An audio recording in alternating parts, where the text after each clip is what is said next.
So hello everyone, मैं हूं आप सभी का अपना पीके भैया और आज मैं लेके आ गया हूं क्लास 10th बायोलॉजी के 4th चैप्टर यानी कि उत्सर्जन का वन शॉट नहीं बल्कि गन शॉट वीडियो। कहने का मतलब यह हुआ कि आज का यह वीडियो देखने के बाद इस अध्याय यानी कि उत्सर्जन से चाहे वह किसी भी प्रकार का कोई भी ऑब्जेक्टिव या सब्जेक्टिव क्वेश्चन हो, सारा का सारा आपसे बन जाएगा। बस आपको करना क्या है, इस वीडियो में अंत तक बने रहना है। लेकिन उससे पहले अगर आप इसका पार्ट 1, पार्ट 2 और पार्ट 3 वीडियो यानी कि पोषण, श्वसन और परिवहन का वीडियो नहीं देखे हैं तो उसका भी लिंक डिस्क्रिप्शन में है। आप लोग जाके पहले वह वीडियो देखिए, इसके बाद यह वीडियो देख लीजिएगा क्योंकि यह उसके अगला चैप्टर है, उत्सर्जन 4th चैप्टर है, ठीक है ना। तो चूंकि चैप्टर का ही नाम है उत्सर्जन, तो सबसे पहले हम लोग यह जान लेते हैं कि उत्सर्जन आखिर है क्या। उत्सर्जन हम लोग बोलेंगे किसे, तो देखिए उत्सर्जन क्या है कि उपापचयी क्रिया के दौरान हमारे शरीर में जो बना हुआ अपशिष्ट पदार्थ होता है ना, उसको शरीर से बाहर जो हम लोग निष्कासन करते हैं, निकालते हैं, उसे क्या कहा जाता है, उत्सर्जन कहा जाता है। तो जीवन जीने के लिए जो भी कार्य किया जाता है, उस कार्य के दौरान हमारे शरीर में जो अपशिष्ट या बेकार पदार्थ बन जाता है उसको हम शरीर से बाहर निकालते हैं, तो उसे ही क्या कहा जाता है, तो उत्सर्जन कहा जाता है। आप लोगों को समझ में आ गया उत्सर्जन क्या है। तो उत्सर्जन वह है, हम लोग उपापचयी क्रिया के दौरान हमारे शरीर में जितना भी अपशिष्ट या बेकार पदार्थ बनता है उसको शरीर से बाहर निकलना ही क्या कहलाता है, तो उत्सर्जन कहलाता है। नेक्स्ट देखिए आपका क्या है, उत्सर्जी अंग। तो उत्सर्जी अंग भी एकदम ही ईजी है। देखिए उत्सर्जन क्या था, जो हमारे शरीर में बने अपशिष्ट पदार्थ शरीर से बाहर निकल रहा था, सेम उसी प्रकार से उत्सर्जी अंग भी है। वह जो उत्सर्जी पदार्थ हमारे शरीर से बाहर निकल रहा था, वह जिस अंग के द्वारा बाहर निकल रहा था ना, उसे ही क्या कहा जाता है, तो उत्सर्जी अंग कहा जाता है। उत्सर्जन जिस अंग के द्वारा होता है उसे ही क्या कहा जाता है, उत्सर्जी अंग कहा जाता है। तो देखिए क्या है कि हमारे शरीर में बनने वाले विषैले एवं बेकार पदार्थ शरीर के जिस अंग के द्वारा बाहर निकलते हैं उसे ही क्या कहा जाता है, उत्सर्जी अंग कहा जाता है। आप लोगों को समझ में आ गया। और मनुष्य में देखिए प्रमुख उत्सर्जी अंग क्या क्या है, जैसे हो गया आपका फेफड़ा, त्वचा, यकृत और वृक्क, ये सभी जो है मनुष्य में प्रमुख उत्सर्जी अंग है। तो आप लोग ऐसे करके याद रख लीजिएगा, ठीक है। तो उत्सर्जन समझ में आ गया, उत्सर्जी अंग समझ में आ गया। अब हम लोग देखने वाले हैं कि मनुष्य में पाए जाने वाला उत्सर्जी अंग कौन कौन सा है। तो देखिए सबसे पहला तो आपका हो गया त्वचा। क्या हो गया, त्वचा। यह क्या करता है, तो त्वचा के द्वारा क्या क्या होता है, पसीना, सीबम और नमक को बाहर निकालता है त्वचा।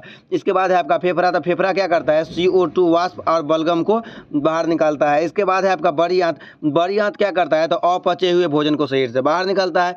इसके बाद है आपका यकृत। तो यकृत क्या करता है, तो अमोनिया को यूरिया में बदलता है। इसके बाद है वृक्क। तो यह क्या करता है, तो यूरिया और पेशाब का उत्सर्जन करता है। नेक्स्ट देखिए आपका क्या है कि वृक्क मनुष्य का सबसे प्रमुख उत्सर्जी अंग है। तो हाँ, यह भी आपसे क्वेश्चन पूछ सकता है ऑब्जेक्टिव में कि मनुष्य का प्रमुख उत्सर्जी अंग कौन सा है, तो इसका आंसर क्या हो जाएगा, तो वृक्क हो जाएगा।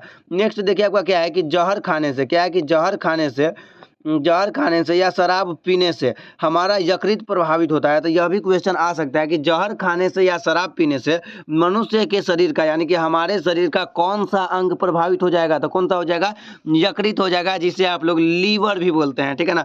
इसके बाद देखिए नेक्स्ट आपका क्या है कि किडनी जहर की मात्रा को काफ़ी कंट्रोल कर लेता है।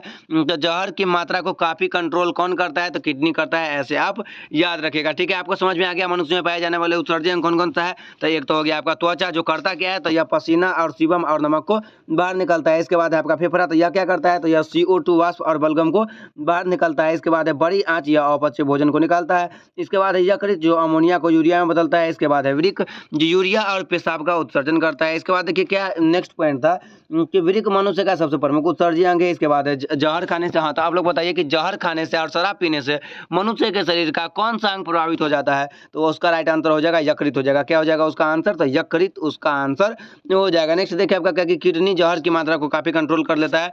तो आप लोग इसको बढ़िया से याद कर लीजिएगा, यहाँ से ऑब्जेक्टिव भी आ सकता है। हम बोले ही है शुरू में कि आज का यह वीडियो देखने के बाद इस अध्याय से चाहे वो कोई भी ऑब्जेक्टिव या सब्जेक्टिव क्वेश्चन हो, आपसे अवश्य ही बन जाएगा। नेक्स्ट देखिए आपका क्या है कि पौधे में पाए जाने वाले उत्सर्जन। चूंकि देखिए हम लोग मनुष्य में थे, तो हम लोग के शरीर में बहुत प्रकार का उत्सर्जी अंग था। जैसे था आपका फेफड़ा था, किडनी था, वृक्क था, छोटी आंत, बड़ी आंत, ये सारा चीज़ जो था, बढ़िया था। तो यह जो था यह मनुष्य में था। लेकिन पौधा में क्या है, पौधा का उत्सर्जी अंग आखिर कौन सा है, पौधा में जो उत्सर्जन का प्रक्रिया होता है वह किस अंग के द्वारा बाहर निकलता है। तो देखिए चूंकि हम लोगों के जीव में वह सारा चीज़ पाया गया है, यह इसमें से कोई भी चीज़ पादपों में नहीं पाया जाता है। आपको तो पता ही होगा यह सारा चीज़, यह सभी में से कोई भी चीज़ पादपों में नहीं पाया जाता है। तो यही यहाँ पे दिया हुआ है, देखिए कि पौधे में जंतुओं की तरह, जंतुएं यानी कि हम लोगों की तरह, तो पौधे में जंतुओं की तरह विशिष्ट उत्सर्जी अंग नहीं होते हैं। वे उत्सर्जन के लिए पत्तियों, छाल, फलों, बीजों और पुरानी लकड़ी जैसे विभिन्न भागों का उपयोग करता है। तो पौधे अपने उत्सर्जी पदार्थों को निकालने के लिए पौधा अपना किस किस अंग का प्रयोग करता है? तो या तो वो पत्ती का करता है, या तो छाल का, या तो फल का, या तो बीज का, या तो पुरानी लकड़ी का। आप लोग कभी कभी देखते होइएगा कि पौधे के पत्ती में से आप लोग देखते होइएगा, गौर कीजिएगा तो वहाँ पे उसका पत्ती थोड़ा थोड़ा भीजा भीजा टाइप का रहता है। तो वह क्या करता है, पेड़ पौधा अपना उत्सर्जी जो पदार्थ रहता है उसको ही अपने पत्ती के द्वारा भी बाहर निकाल देता है, या तो छाल के द्वारा भी बाहर निकाल देता है। कभी कभी आप लोग यह भी नोटिस कीजिएगा कि कभी कभी पेड़ का छाल जो है उससे अलग होता रहता है, उसको उससे हटकर जो है नीचे गिरता रहता है। तो इस सब चीज़ों के द्वारा जो है पेड़ पौधा अपने उत्सर्जी पदार्थों को, जो बेकार पदार्थ उसमें बच जाता है, उसको शरीर से बाहर निकालता है। इसके बाद देखिए आपका क्या है नेक्स्ट क्वेश्चन, कि पौधे में उत्सर्जन कैसे होता है। यह भी आपसे क्वेश्चन 2 अंक में पूछा जा सकता है कि पौधे में उत्सर्जन कैसे होता है, बताइए। तो देखिए वही पॉइंट हम लोगों को लिखना है कि जंतुओं की तरह पौधे में भी कोई उत्सर्जन के लिए कोई विशेष अंग नहीं पाए जाते हैं। वे अपने उत्सर्जी पदार्थों को कैसे निकालते हैं ये हम लोग देखेंगे। तो देखिए क्या है कि जंतुओं की तरह पौधे में उत्सर्जन के लिए विशेष अंग नहीं पाए जाते हैं। वे अपने उत्सर्जी पदार्थों को निम्नलिखित तरीकों से बाहर निकालते हैं, और बाहर निकालते कैसे हैं तो वही हम लोग अब नेक्स्ट आगे देखेंगे। तो देखिए क्या है आपका कि श्वसन क्रिया में उत्पन्न CO2 गैस एवं प्रकाश संश्लेषण में उत्पन्न O2 गैस, यह इस टाइप से लिखाएगा, नीचे में 2 लिखाएगा। O2 गैस विसरण क्रिया द्वारा पत्तियों के रंध्र से बाहर निकल जाता है। तो देखिए आपसे क्वेश्चन पूछ सकता है कि श्वसन क्रिया के दौरान CO2 गैस और प्रकाश संश्लेषण के दौरान O2 गैस किसके द्वारा बाहर निकलता है? तो पौधे के पत्तियों के द्वारा बाहर निकलता है। जैसा कि हम लोग पढ़ ही थे चैप्टर 1 में ही कि पौधे के पत्तियों में छोटे छोटे रंध्र, छोटे छोटे छिद्र पाए जाते हैं जिसे रंध्र कहते हैं। उसी के द्वारा जो है गैसों का आदान प्रदान, यानी कि कार्बन डाइऑक्साइड और ऑक्सीजन का आदान प्रदान होता रहता है। नेक्स्ट देखिए आपका क्या है कि पौधे जलीय उत्सर्जी पदार्थों को वाष्पोत्सर्जन क्रिया द्वारा रंध्र से बाहर निकाल देते हैं, और इसी के वजह से पेड़ पौधा का पत्ती आप लोग कभी कभी नोटिस कीजिएगा तो वह थोड़ा थोड़ा भींगा हुआ रहता है, यही है। इसके बाद देखिए क्या है कि पौधे अपने कार्बनिक उत्सर्जी पदार्थों को वृक्क कोशिकाओं के साथ छाल के रूप में बाहर निकाल देते हैं। नेक्स्ट देखिए आपका क्या है कि पौधे में उपापचयी क्रिया के दौरान बनने वाले बेकार पदार्थ, जैसे आप क्या हो गया टेनिन, रेजिन, गोंद, लैटेक्स इत्यादि के वृक्ष के छाल के साथ बाहर निकाल देते हैं। तो वृक्ष के छाल के साथ पौधे का कौन कौन सा उत्सर्जी अंग बाहर निकलता है? तो आप लोग याद रखिएगा, टेनिन, रेजिन, गोंद और लैटेक्स इसका आंसर हो जाएगा। तो इस टाइप से आप इसको याद रख सकते हैं, ठीक है ना। तो पौधों में उत्सर्जन कैसे हो गया आपको समझ में आ गया। तो सबसे पहला पॉइंट हम लोगों को यह लिखना है कि भाई जंतुओं की तरह पौधे में उत्सर्जी अंग होते ही नहीं है, वह अपने उत्सर्जी पदार्थों को बाहर निकालते कैसे है? तो चूंकि सबसे पहला नंबर पॉइंट हम देखे थे कि पौधे के पत्तियों में छोटा छोटा छिद्र पाया जाता है, जिसके द्वारा वह गैसों का आदान प्रदान, यानी कि CO2 और O2 का आदान प्रदान करता है। इसके बाद दूसरा पॉइंट था कि पौधे अपने जलीय उत्सर्जी पदार्थ, जो उसका बेकार पदार्थ बच जाता है जल के रूप में, उसको क्या करता है? तो पौधे के पत्तियों के जो रंध्र रहता है उसके द्वारा वाष्प के रूप में बाहर निकाल देता है। यह है आपका देखिए कि पौधे अपने कार्बनिक उत्सर्जी पदार्थों को, जो उसका कार्बनिक उत्सर्जी पदार्थ होता है उसको कोशिका के छाल के रूप में बाहर निकाल देता है। इसके बाद पौधे अपने उपापचयी क्रियाओं के दौरान बनने वाले बेकार पदार्थ, जैसे हो गया आपका टेनिन, रेजिन, गोंद या लेटेक्स इत्यादि को क्या करता है? तो वृक्ष के छाल के साथ बाहर निकल देता है, और इसी के चलते जो है वृक्ष का छाल कभी कभी वृक्ष से अलग होकर नीचे गिरता रहता है। नेक्स्ट देखिए आपका क्या है, यह ऑब्जेक्टिव यहाँ से आ सकता है कि जीव और उसका नाइट्रोजन पदार्थ। जैसे आपसे पूछ सकता है कि मनुष्य भी एक जीव ही है ना भाई, हम लोग भी तो जीव ही है, कि मनुष्य में कौन सा नाइट्रोजनी उत्सर्जी पदार्थ पाया जाता है? तो मनुष्य में नाइट्रोजनी उत्सर्जी पदार्थ का नाम है यूरिया। क्या है? यूरिया है, NH2CONH3। इसके बाद मछली में क्या है? तो मछली में आपका अमोनिया। इसके बाद पक्षी और कीट में क्या है? तो इसमें है यूरिक एसिड, ठीक है ना। मछली में अमोनिया पाया जाता है, इसीलिए मछली का गंध जो है अमोनिया के कारण ही होता है। नेक्स्ट देखिए आपका है मूत्र के बारे में जानकारी। अभी हम लोग उत्सर्जी अंग पढ़ रहे हैं, ठीक है ना, मनुष्य का। तो देखिए क्या है कि मूत्र में लगभग 96% जल, 2% यूरिया और 2% अन्य पदार्थ होते हैं। इसके बाद मूत्र का स्वभाव अम्लीय होता है, और आपको जैसा कि अम्लीय है इसका मतलब क्या हुआ कि इसका pH मान 7 से कम होगा या 7 से अधिक होगा। तो चूंकि यह अम्लीय है इसीलिए इसका pH मान कितना होगा? तो 7 से अधिक होगा, इसीलिए इसका pH मान कितना होता है? तो 6 होता है। तो याद रखिएगा कि मूत्र का स्वभाव अम्लीय होता है, और जब भी अम्लीय होगा यानी कि इसका pH मान 7 से कम होगा, और 7 से कम होता कितना है? तो 6 होता है। इसके बाद देखिए आपका कि मूत्र का रंग पीला यूरोक्रोम के कारण होता है। यह भी क्वेश्चन आपसे पूछा गया है कि मूत्र का पीला रंग, मूत्र में ऐसा क्या उपस्थित रहता है जिसके कारण उसका रंग पीला होता है? तो क्या हो जाएगा इसका आंसर? तो इसका आंसर आपका हो जाएगा यूरोक्रोम। क्या हो जाएगा? यूरोक्रोम हो जाएगा। आप लोग इसे याद रखिएगा, VVI है, ठीक है ना। नेक्स्ट देखिए आपका क्या है, नेक्स्ट है आपका कि मूत्र में गंध अमोनिया के कारण होता है। मूत्र में गंध किसके कारण होता है? तो अमोनिया के कारण होता है। यह सारा क्वेश्चन जो है यह सारा VVI ही है। नेक्स्ट देखिए आपका क्या है कि यूरिया से अमोनिया बनने में लगभग 2 घंटे का समय लगता है। इसके बाद है हमारे शरीर में लगभग 500 ml तक मूत्र जमा रह सकता है। तो इस पॉइंट को आप लोग एक बार फिर से रिवीजन कीजिएगा और आप लोगों को इसका PDF जो है डिस्क्रिप्शन में या कमेंट बॉक्स में पिन किया हुआ मिल जाएगा, वहां से भी। नेक्स्ट देखिए आपका क्या है कि वृक्क के बारे में जानकारी, वृक्क के बारे में जानकारी हम लोगों को प्राप्त करना है। तो देखिए क्या है कि यह मनुष्य का प्रमुख उत्सर्जी अंग है, जो कि हम लोग पहले ही देखे हैं कि मनुष्य का सबसे प्रमुख उत्सर्जी अंग कौन सा है? तो वह है आपका वृक्क यानी कि किडनी। तो किडनी को हिंदी में देखिए, जब हम लोग जो वृक्क बोलते हैं ना, उसको हिंदी में हम लोग जो किडनी बोलते हैं या वृक्क, उसको हिंदी में वृक्क बोला जाता है, उर्दू में बोला जाता है गुर्दा, अंग्रेजी में किडनी, लेटिन में रेनल। तो आप लोग जो सुनते होइएगा कि किडनी बेच के आईफोन लेने वाला बात, तो वह किडनी जो है वह कैसा नाम है, उसका कैसा रूप है, किस भाषा का है? तो अंग्रेजी भाषा का है। वृक्क किस भाषा का है? तो हिंदी भाषा का। गुर्दा किस भाषा का है? तो उर्दू का है। रेनल किस भाषा का है? तो लेटिन भाषा का है। आप लोग इसको ऐसे करके याद रखिएगा। इसके बाद देखिए आपका कि वृक्क का अध्ययन, वृक्क का अध्ययन क्या कहलाता है? तो वृक्क का अध्ययन नेफ्रोलॉजी कहलाता है। क्या कहलाता है? तो नेफ्रोलॉजी कहलाता है। चूंकि वृक्क का अध्ययन नेफ्रोलॉजी कहलाता है, इसीलिए वृक्क का जो स्पेशलिस्ट रहेगा, स्पेशलिस्ट डॉक्टर जो रहेगा, उसको क्या बोला जाएगा? तो नेफ्रोलॉजिस्ट बोला जाएगा। चूंकि वृक्क का अध्ययन ही नेफ्रोलॉजी कहलाता है, इसीलिए वृक्क का जो स्पेशलिस्ट रहेगा उसको क्या बोलेंगे? तो नेफ्रोलॉजिस्ट बोलेंगे। इसके बाद देखिए क्या है कि वृक्क का आकार सेम के बीज के आकार का होता है। वृक्क का आकार किसके टाइप का होता है? तो सेम के बीज के आकार का होता है या राजमे के समान होता है। तो आप लोग याद रखिएगा, यह भी ऑब्जेक्टिव में पूछा गया है कि वृक्क का आकार निम्न में से किसके समान होता है? तो आंसर हो जाएगा सेम के बीज के आकार का। नेक्स्ट देखिए आपका क्या है, यह बात तो कहने ही वाली नहीं है कि मनुष्य में वृक्कों की संख्या 2 या जोड़ी में 1 होती है। तो देखिए एक जोड़ी यानी हुआ 2 हुआ, तो संख्या में हो गया आपका 2 और जोड़ा में कितना हो गया? तो 1। जैसे हम लोग बोलते हैं ना कि एक जोड़ा मोजा, तो एक जोड़ा मोजा बोलते हैं, यानी कि उसमें एक जोड़ा आएगा, दोनों ना आएगा, इसीलिए संख्या में हो गया 2 किडनी और जोड़ा में कितना हो गया? तो 1 हो गया, ठीक है ना। नेक्स्ट देखिए आपका क्या है कि इसका भार 140 ग्राम होता है, या जो किडनी है इसका भार कितना होता है वृक्क का? तो 140 ग्राम होता है। इसके बाद है कि यह पेरिटोनियम झिल्ली से घिरा होता है। इसके बाद है वृक्क की रचनात्मक और क्रियात्मक इकाई को नेफ्रॉन है। तो यह भी ऑब्जेक्टिव पूछा गया है कि वृक्क के रचनात्मक और क्रियात्मक इकाई को क्या कहा जाता है?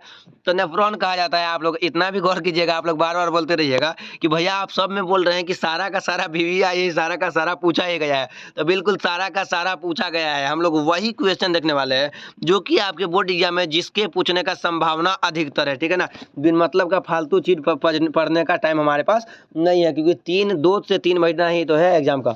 देखिए इसके बाद क्या है कि वृक्क करीब 10 सेंटीमीटर लंबा, 5 से 6 सेंटीमीटर चौड़ा तथा 2 से 5 या 4 सेंटीमीटर मोटा होता है। इसके बाद क्या है देखिए कि यह रक्त को छानता है। तो रक्त को छानने का काम कौन करता है? वृक्क यानी कि किडनी करता है। इसके बाद है आपका कि इसका कार्य पेशाब का निर्माण और हमारे शरीर में अम्ल और क्षार की मात्रा को संतुलित करना है। इसके बाद यह जहर की मात्रा को निष्क्रिय करता है। इसके बाद है इसकी बाहरी भाग कॉर्टेक्स या भीतरी भाग मेडुला या प्रवेश द्वार रेनल हिलम से सबसे अधिक अमोनिया होता है। इसके बाद है कि एक वृक्क में लगभग 10 लाख नेफ्रॉन होता है। तो यह भी क्वेश्चन पूछा गया है कि एक वृक्क में कितना नेफ्रॉन होता है? तो लगभग 10 लाख। कितना? तो लगभग 10 लाख। इसके बाद देखिए क्या है कि प्रत्येक वृक्क बाहर से संयोजी उत्तक तथा और रेखित पेशिया से बना एक पतले कैप्सूल से ढका होता है। प्रत्येक वृक्क में सूक्ष्म लंबी कुंडली नलिकाएं पाई जाती है, जो नेफ्रॉन या वृक्क नलिकाएं कहलाती है। इसको नेक्स्ट आगे हम लोग देखेंगे इसको चित्र की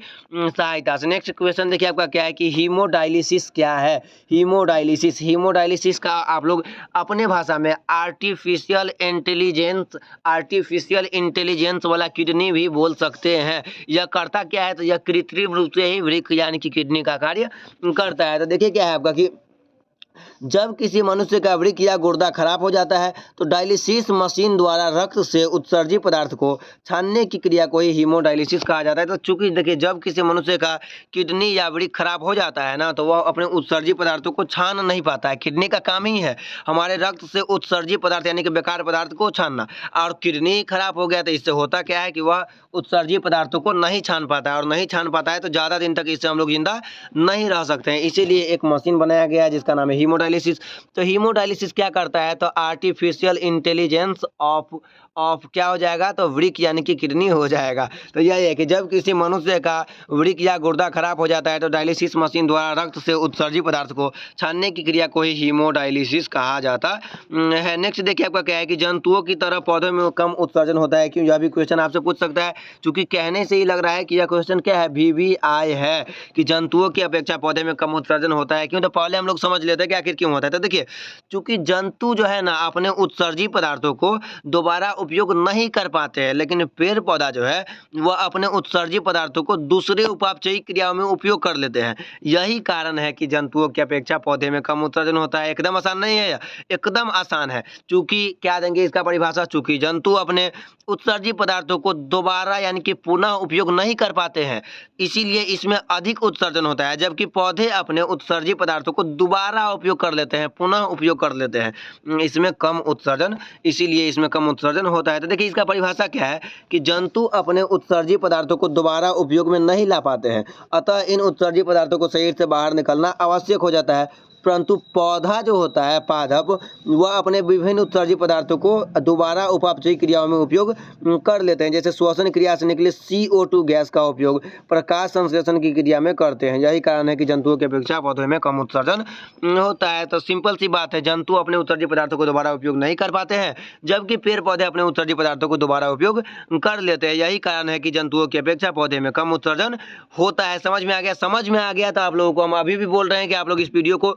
लाइक या सब्सक्राइब चैनल को करें या नहीं करें, लेकिन अपने इस वीडियो को अपने दोस्तों में शेयर अवश्य कर दीजिएगा, ठीक है ना। इसके बाद देखिए नेक्स्ट आपका क्या है, इसके बाद आपका 5 मार्क्स वाला क्वेश्चन है कि मानव मूत्र के संरचना का सचित्र वर्णन करें या मानव उत्सर्जन तंत्र का वर्णन करें। इस दोनों में से कोई भी आए, आपको उसका परिभाषा सेम ही देना है, जो कि हम लोग आगे देखने वाले हैं। मानव मूत्र के संरचना का वर्णन या मानव उत्सर्जन तंत्र का सचित्र वर्णन करें। तो देखिए आपका यहाँ पे क्या हो जाएगा इसका आंसर। सबसे पहले आपको क्या करना है, तो सबसे पहले आपको इसका इस प्रकार से इसका क्या करना है, तो चित्र ड्रॉ कर लेना है, ठीक है ना। पहले आपको इस टाइप से इसका चित्र ड्रॉ कर लेना है। इसके बाद देखिए यहाँ पे हम लोग इसका परिभाषा देखेंगे। सबसे पहले हम लोग यहाँ पे देख लेते हैं कि क्या क्या है यहाँ पे। देखिए, तो यह जो आपका गोल गोल दिख रहा है, इसे ही कहा जाता है वृक्क। क्या कहा जाता है? वृक्क कहा जाता है। चूंकि यह बायां साइड वाला वृक्क है, इसीलिए कौन सा वृक्क कहा जाता है, तो बायां वृक्क। और यह दायां साइड वाला वृक्क है, तो इसे कौन सा वृक्क कहा जाएगा, तो दायां वृक्क कहा जाएगा, ठीक है ना। आपको जो यह पीला, लगभग पीला टाइप का, मिट्टी कलर टाइप का जो यह नली दिख रहा है, इसको क्या बोला जाता है, तो इसको बोला जाता है महाधमनी। क्या बोला जाता है? महाधमनी बोला जाता है। इसके बाद जो आपका ब्लू कलर का जो यहाँ पे आपको दिख रहा है, ब्लू कलर का जो यह पाइप की तरह दिख रहा है, इससे क्या बोला जाता है, तो इसे बोला जाता है महाशिरा। क्या बोला जाता है? महाशिरा बोला जाता है। आप लोग को इतना समझ में आ गया। जो पीला कलर का है उसे महाधमनी, और जो ब्लू कलर का है इसे क्या बोलेंगे, तो महाशिरा बोलेंगे। इसके बाद आप लोग देख लीजिए कि यहाँ पे है बायां वृक्क शिरा। यह जो वृक्क का जो यह शिरा है, या बायां वृक्क शिरा है, जबकि इस साइड वाला क्या हो जाएगा, तो दायां वृक्क शिरा हो जाएगा, ठीक है ना। इसके बाद देखिए आपका क्या है कि मूत्रवाहिनी। इसके बाद आपका क्या है, मूत्रवाहिनी। तो चूंकि यह बायां साइड है, इसलिए बायां साइड वाला मूत्रवाहिनी हो गया, और यह दायां साइड है, इसलिए यह कैसा मूत्रवाहिनी हो जाएगा, तो दायां मूत्रवाहिनी हो जाएगा। इसके बाद यह जो आप देख रहे हैं, यह है आपका मूत्राशय। इसके बाद जो आप यहाँ पे देख रहे हैं, यह क्या है, तो यह है मूत्र मार्ग, ठीक है ना। आपको समझ में आ गया इतना बात समझ में आ गया आप लोगों को। यह जो दोनों साइड गोल गोल दिख रहा है, यह क्या है, वृक्क है। जो बायां साइड रहेगा उसको हम लोग बोलेंगे बायां वृक्क, और जो दायां साइड रहेगा उसको हम लोग बोलेंगे दायां वृक्क। आप लोगों को यह पीला संरचना जो दिख रहा है, यह क्या है, तो यह महाधमनी है। और जो यह ब्लू वाला संरचना दिख रहा है, यह क्या है, तो यह महाशिरा है। याद रखिएगा, यह जो दोनों मोटा मोटा दिख रहा है ना, बांस की तरह, आप लोगों को यह दोनों दोनों में लगा दीजिएगा। तो जो पीला रहेगा उसको महाधमनी बोलेंगे, और जो ब्लू रहेगा उसे महाशिरा बोलेंगे, ठीक है ना। इसके बाद यहाँ पे जो आपका नली दिख रहा है, इसको क्या बोलेंगे, तो इसको बोलेंगे बायां वृक्क शिरा, ठीक है। इसके बाद आपका है मूत्राशय, इसके बाद है मूत्र मार्ग। तो बायां मूत्रवाहिनी, देखिए जो आपको पाइप वाला दिख रहा है, तो जो बायां साइड रहेगा उसको बोलेंगे बायां मूत्रवाहिनी, और जो दायां साइड रहेगा उसको बोलेंगे दायां मूत्रवाहिनी। इसके बाद ये आपका हो गया मूत्राशय, और ये आपका हो गया मूत्र मार्ग। आप लोगों को समझ में आ गया इतना बात। चलिए इसके आगे हम लोग आप इसको बारीकी से समझते हैं, मानव उत्सर्जन तंत्र को। तो देखिए क्या है कि मानव उत्सर्जन अंग वृक्क होता है, जिसकी संरचनाएं प्रमुख अंगों में संपन्न होती है। इसकी संरचनाएं या प्रमुख अंग मिलके होता है मानव उत्सर्जन तंत्र का। तो सबसे पहला तो आपका है वृक्क। वृक्क में क्या होता है, तो देखिए क्या है कि यह मानव का प्रमुख उत्सर्जन अंग है, इसकी सहायता इसकी संख्या 1 जोड़ी होती है, तो जोड़ा में 1 और संख्या में 2 हो जाएगा, ठीक है ना। इसके बाद है आपका कि प्रत्येक किडनी का वजन लगभग 150 ग्राम, यानी कि अभी हम लोग देखे थे 140 ग्राम लगभग होता है, 140 या 150 ग्राम होता है, ऐसा कोई एग्जैक्ट डाटा नहीं है, ठीक है ना। क्या है इसके बाद कि यह कमर के पीछे मेरुदंड के अगल बगल में स्थित होता है। तो आप लोग जो किडनी जो आगे से जो देखते रहते हैं ना रील में कि आगे से किडनी निकलता है, ऐसा बिल्कुल भी नहीं होता है, यह हमारे कमर के पीछे होता है। तो पीछे होता कहाँ पे है, तो मेरुदंड यानी कि बैकबोन के अगल बगल में स्थित होता है। इसकी बनावट सेम के बीज के आकार की होती है, बीज यहाँ पे हो जाएगा, जो कि हम लोग पहले भी देख चुके हैं। किडनी के ऊपर वाले भाग को कार्डेक्स कहा जाता है। तो इस इतना आप लोगों को समझ में आ गया वृक्क के बारे में। तो वृक्क क्या है, तो यह मानव का प्रमुख उत्सर्जी अंग है, जिसकी संख्या 2 और जोड़ा में 1 होता है। प्रत्येक किडनी का वजन लगभग 150 ग्राम होता है। यह कमर के पीछे मेरुदंड यानी कि बैकबोन के आगे पीछे यानी कि अगल बगल में होता है। इसकी बनावट सेम के बीज के आकार की होती है। कुछ इस टाइप से आपको इसका आंसर देना है। इसके बाद है आपका मूत्रवाहिनी। यहाँ पे जो आप लोग देखे थे, यहाँ पे देखिए सबसे पहले आपका यहाँ पे था, ये वाला हो गया आपका किडनी यानी कि वृक्क। इसके बाद था आपका मूत्रवाहिनी। क्या था यहाँ पे आपका मूत्रवाहिनी था। यहाँ पे आप लोग देखिए, यहाँ पे हो जाएगा आपका मूत्रवाहिनी। मूत्रवाहिनी क्या हो जाएगा, ये वाला हो जाएगा आपका मूत्रवाहिनी, ठीक है ना। मूत्रवाहिनी आपका ये वाला हो जाएगा। तो देखिए यहाँ पे आपका क्या है, मूत्रवाहिनी में हो जाएगा कि वृक्क के पेल्विस भाग से निकलने वाली वाहिनी को मूत्रवाहिनी कहते हैं, जो मूत्राशय में जाकर खुलता है। इसके बाद देखिए आपका क्या है, मूत्राशय में जाकर खुलता है। इसके बाद है आपका मूत्राशय। तो मूत्राशय क्या है कि शरीर के पिछले भाग में नाशपाती के जैसी थैलीनुमा रचना होती है, जिसे मूत्राशय कहा जाता है। इसी में मूत्र का संग्रह यानी कि मूत्र इसी में जो है यह इकट्ठा होता है। यह था आपका क्या, मूत्राशय। यह क्या था, तो यह आपका था मूत्राशय। यही में जो है आपका मूत्र एकत्रित होता है, ठीक है ना। इसके बाद देखिए आपका क्या है, इसके मूत्राशय के बाद देखिए आपका क्या है, मूत्रमार्ग। क्या है, मूत्रमार्ग यही वाला हो गया जो कि हम लोग पीछे अभी देखे हुए हैं। यही वाला आपका क्या हो गया, ये है आपका मूत्राशय और ये है मूत्रमार्ग। तो इसमें देखिए क्या है, मूत्रमार्ग में क्या हो जाएगा, जिस मार्ग से बाहर निकलता है उसे मूत्रमार्ग कहा जाता है। एकदम आसान नहीं है, आप लोग एक बार साथ साथ पढ़िए किसका क्या काम हो जाएगा। तो वृक्क का क्या काम है, यह मानव का प्रमुख उत्सर्जी अंग है, जो कि एक जोड़ा यानी कि संख्या में 2 होती है। प्रत्येक किडनी का वजन 150 ग्राम होता है। यह कमर के पीछे मेरुदंड यानी कि बैकबोन के आगे पीछे अगल बगल में होती है। इसकी बनावट सेम के बीज के आकार की होती है। इसके बाद है आपका मूत्रवाहिनी। तो वृक्क के पेल्विस भाग से निकलने वाली वाहिनी को मूत्रवाहिनी कहा जाता है, जो मूत्राशय में जाकर खुलता है। इसके बाद है आपका मूत्राशय वह है जहाँ पे मूत्र इकट्ठा होता है यानी कि एकत्रित होता है, संग्रह होता है, स्टोर होता है। तो क्या है कि शरीर के पिछले भाग से नाशपाती के जैसी थैलीनुमा संरचना होती है, उसी को मूत्राशय कहा जाता है, ठीक है। इसके बाद है आपका मूत्रमार्ग। तो मूत्र जिस मार्ग से होकर शरीर से बाहर निकलता है उसे ही कहा जाता है मूत्रमार्ग। इसके बाद नेक्स्ट आपका 5 मार्क्स वाला क्वेश्चन है कि नेफ्रॉन का सचित्र वर्णन करें। नेफ्रॉन के बारे में आपका इसका सचित्र वर्णन करना है। तो सबसे पहले आपको करना क्या है, तो नेफ्रॉन का यहाँ पे सबसे पहले आपको चित्र ड्रॉ कर लेना है। उसके बाद आप इतना लिख दीजिएगा, तो यहाँ से आप लोगों को जो है 5 मार्क्स मिल जाएगा। देखिए क्या है आपका इसका कि वृक्क की कार्यात्मक इकाई को नेफ्रॉन कहा जाता है। तो वृक्क की क्रियात्मक इकाई या संरचनात्मक या क्रियात्मक इकाई को क्या कहा जाता है, नेफ्रॉन कहा जाता है। यानी कि बहुत सारा नेफ्रॉन मिलकर ये किसका निर्माण करता है, तो वृक्क का निर्माण करता है। इसके बाद इसे वृक्काणु भी कहा जाता है। प्रत्येक वृक्क में नेफ्रॉन की संख्या लगभग 10 लाख होती है, जो कि हम लोग इससे पहले ही देख चुके हैं। नेफ्रॉन की संरचना प्याले की आकृति की जैसी होती है, जिसे वोमेन संपुट कहा जाता है। वोमेन संपुट में रुधिर कोशिकाओं का जाल जैसा गुच्छा का समूह पाया जाता है, जिसे ग्लोमेरुलस कहा जाता है। ग्लोमेरुलस और वोमेन संपुट के मिश्रित रूप को मेलपिगियन संपुट कहा जाता है। नेफ्रॉन के मेलपिगियन संपुट वृक्क के कार्टेक्स भाग में शामिल होता है। तो कुछ इस टाइप से आप लोगों को जो है मानव नेफ्रॉन का सचित्र वर्णन करने को बोले, तो कुछ इस टाइप से आप लोगों को करना है। तो आप लोग सबसे पहले बताइए कि आप लोगों को यह वीडियो कैसा लगा है। अगर वीडियो अच्छा लगा है तो आप लोगों को करना क्या है, आप लोगों को बस इस वीडियो को अपने दोस्तों में जम के शेयर करना है, ठीक है ना। आपका जितना भी दोस्तों उसके पास इस वीडियो को शेयर अवश्य कर दीजिएगा, ताकि वह भी इसका जो है 1 शॉट नहीं बल्कि गन शॉट का लाभ उठा सके, ठीक है। तो चलिए मिलते हैं फिर से किसी नेक्स्ट और नए वीडियो में। तब तक के लिए जय हिंद, जय भारत। और आखिर में आप लोगों को हम यही बोल रहे हैं कि वीडियो को शेयर अवश्य कर दीजिएगा।